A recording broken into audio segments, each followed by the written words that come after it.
On November 19th, Skims partnered with Dolce & Gabbana. From my point of view, I love that Kim is climbing the ladder of luxury. I think she's also partnered with Swarovski. It only makes sense. Kim Kardashian, she was born in luxury. So I'm actually surprised that it took this long for her to put her brand in the direction of luxury. Why do you think she chose Swarovski and Dolce & Gabbana? Maybe Dolce & Gabbana is a little bit more accessible to the middle class, where the middle class can still buy products from Dolce & Gabbana. So maybe she's like inching her way into like the actual luxury space. So for example, for the Olympics, I believe in 2020 and 2022, she partnered with Team USA. She also partnered with the NBA, WNBA in 2023. So she has that sports side. And I'm looking at her Skims account and all the ads that I can think of right now. Do you think it mirrors too closely to Calvin Klein? Because you know how everyone does the me and my Calvins.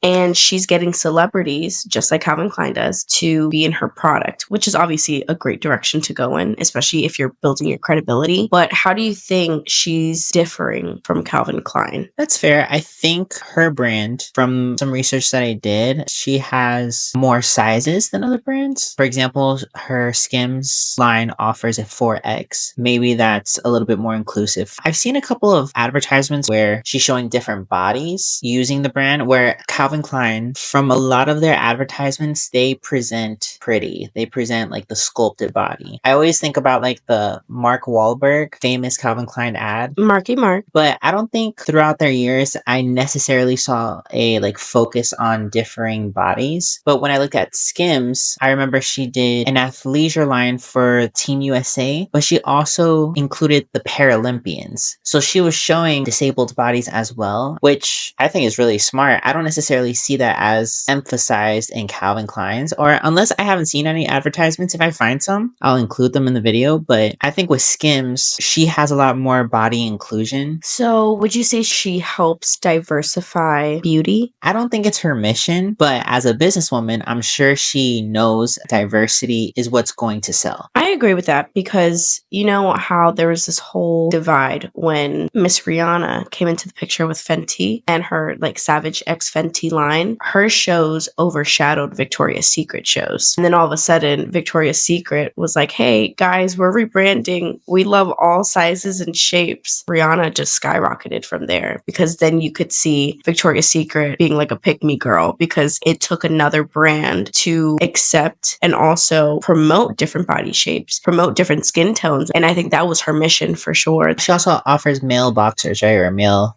underwear too. Yes, and so does Kim.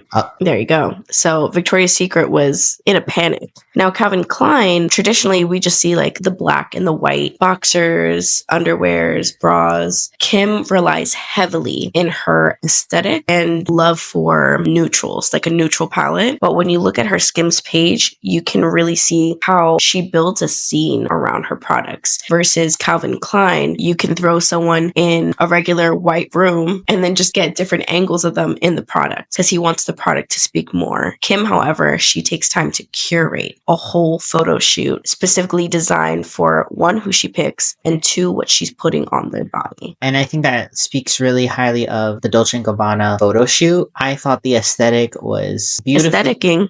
Yeah, it was beautifully done. Some of it was black and white, but they had a couple of color photo shoots too. The direction is fit for an Italian romance. The Skims body dress contours as Dolce & Gabbana's iconic style captivates with sexy sophistication. So this collection is based on elevated essentials and ready-to-wear styles. The Kim essence is exactly that because as I'm scrolling through these pictures, I also see a North Face and Skims collab. I love those colors. I'm looking at the last picture that was posted. It's giving Yeezys to me. I literally was going to bring that up. It's how you make it your brand because a lot of people have been using neutrals. Sure. Kim's start with neutrals started when she was with Kanye. Yeah. And then after Kanye, she continued it and he went down a different, unique path. I don't know what it was specifically, but she carried it out in a very classy way. It's worked for her and people love her for it. I think this Dolce & Gabbana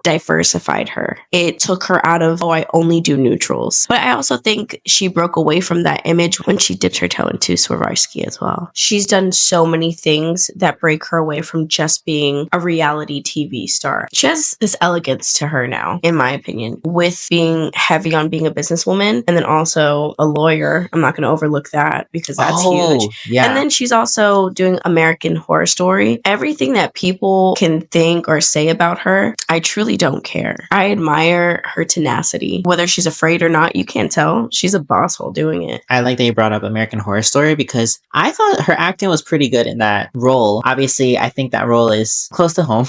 Actually, there's this one interview, I think it was Barbara Walters. She was calling the Kardashian family talentless. But for someone who can have fame for, I think it's almost 20 years now or a little bit over by being talentless, I don't know. I think that's talent. Talentless is such a harsh word. They were all jumping on the bandwagon of calling this family talentless. You brought her on to talk. You obviously know that they have some magnetism. And I think that's like low-hanging fruit that people constantly have to say, oh, well, what do they really do? Well, you're talking about them still. They don't have to be a singer. They don't have to be an actor, but they choose to do this every day. And on top of that, they're choosing to create beauty brands that you guys are buying from.